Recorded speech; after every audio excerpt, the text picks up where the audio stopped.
স্কুলের ছুটি হয়ে গেছে, সব বাচ্চাগুলো কাঁদছে।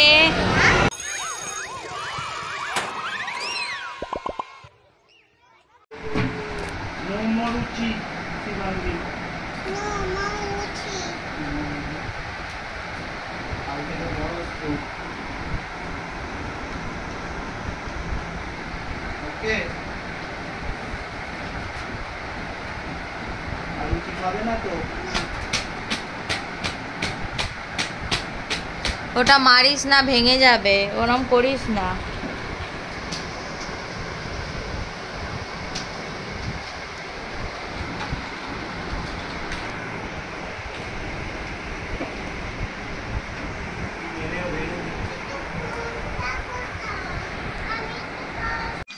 রাত্রিবেলা এখানে একটু চিকেন করলাম, চিকেন আর রুটি, আমি খাবো মুড়ি।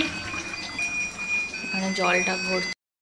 কাল থেকে মেয়েটা স্কুল, তো আজকে ওরিয়েন্টেশন ডে ছিল, সব কিছু কথাবার্তা বলে এলাম, মানে সিস্টাররা বললো সমস্ত কিছু। তারপর আবার আমি তো প্লাস্টিকের ভালো টিফিন কৌটো কিনেছিলাম ফার্স্ট ক্রাই থেকে, বাট ওটা হলো না। আবার স্টিলের টিফিন কৌটো কিনতে হলো, টিফিন বক্স।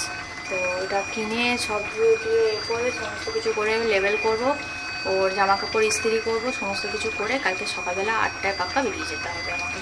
তো চলো, আমি আজকে সেরকম সকাল থেকে কোনো ভিডিও শ্যুট করতে পারিনি, কারণ স্কুলে অনেকটা টাইম কেটে গেছে। তারপর সকাল থেকে প্রচুর ব্যস্ত ছিলাম। কাল থেকে যেহেতু বেরিয়ে যেতে হবে, সেই কারণে সমস্ত ঘরদোর চারদিকে গুছিয়ে টুছিয়ে রেখে দিলাম। তো চলো, এইটুকুনি যতটুকু ব্লগ করতে পারি আজকে সন্ধ্যে থেকে, তো ততটুকুই তোমাদের সাথে শেয়ার করবো। আই হোপ তোমাদের ভালো লাগবে। যদি ভালো লেগে থাকে তাহলে আমার চ্যানেলকে লাইক করো, সাবস্ক্রাইব করো। আর আশা করছি সবাই ভালো আছো, সুস্থ আছো। আর সামনে আমাদের রামতলায় রাম ঠাকুর এখন থাকবে, কবে দেখতে যাবো কি জানি। দেখি, যদি তোমরা আশেপাশে কোথাও থাকো তো দেখতে যেতে পারো। অনেক দূর দূর থেকে লোক আসে রাম ঠাকুর দেখতে, আমাদের এখানে অনেক বছরের পুরনো রাম ঠাকুর। নতুন স্কুলের ফার্স্ট ডে, ইউনিফর্ম পরে নিয়েছে আমার শিবাঙ্গী।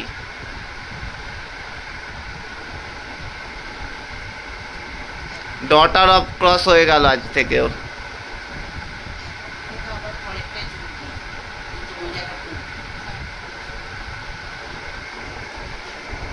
দেখি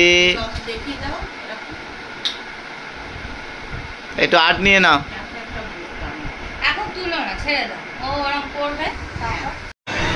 স্কুলের ছুটি হয়ে গেছে, সব বাচ্চাগুলো কাঁদছে,